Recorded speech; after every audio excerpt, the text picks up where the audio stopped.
بسم اللہ الرحمن الرحیم۔ السلام علیکم فرینڈز، دی عرب انفو چینل میں آپ سب کو خوش آمدید کہتی ہوں۔ امید کرتی ہوں آپ سب بالکل ٹھیک ہوں گے۔ آج کی ویڈیو میں ہم بات کریں گے مکہ میں زائرین کو افطار پیکٹ کی فراہمی کے حوالے سے۔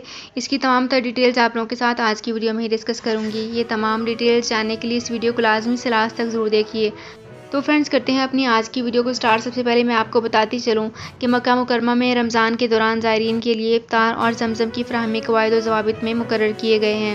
وزارت افرادی قوت نے نئی پابندیوں سے ان تمام اداروں کو آگاہ کر دیا ہے جو مقدس شہر زائرین کو رمضان کے دوران کھانے پینے کی اشیاء فراہم کرتے ہیں اور جنہیں اجازت نامے بھی ملے ہوئے ہیں۔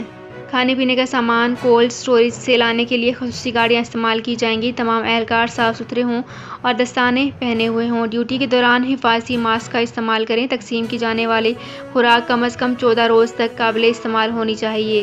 تو فرینڈز یہ تھی میری آج کی ویڈیو۔ امید کرتی ہوں آپ کو یہ ویڈیو پسند آئی ہوگی۔ اگر آپ کو یہ ویڈیو پسند آئی ہے تو ہمارے چینل کو سبسکرائب کر لیجئے، ویڈیو کو لائک شیئر کر لیجئے۔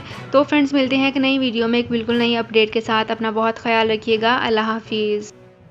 سعودی عرب میں مقیم غیر ملکیوں کے لیے بہت بڑی خوشخبری آ گئی ہے۔ اب کوئی بھی شخص جو اپنے ملک جانا چاہتا ہے اور اس کا اقامہ ایکسپائر ہو یا اقامہ ویلڈ ہو، شرکہ بند ہو، مسسہ بند ہو یا کفیل چھٹی نہ لگا رہا ہو یا کوئی بھی مسئلہ ہو تو آپ ہمارے ساتھ رابطہ کریں۔ ہم انشاءاللہ آپ کو 3 دن کے اندر اندر ایمبیسی کے ذریعے آپ کا خروج لگا کر آپ کو آپ کے ملک واپس بھیج دیں گے۔ کوئی بھی انڈین، پاکستانی، نیپالین، بنگلہ دیشی، سری لنکن یا کسی بھی ملک کا ہو وہ آسانی سے بغیر کسی پریشانی کے اپنے ملک واپس جا سکتا ہے۔ جی ہاں، سکرین پر آپ کے سامنے جو نمبر شو ہو رہا ہے اس پر آپ کنٹیکٹ کریں۔ انشاءاللہ 3 دن کے اندر اندر آپ کو آپ کے ملک واپس بھیج دیا جائے گا۔ مطلوب کیس والے رابطہ نہ کریں۔ شکریہ۔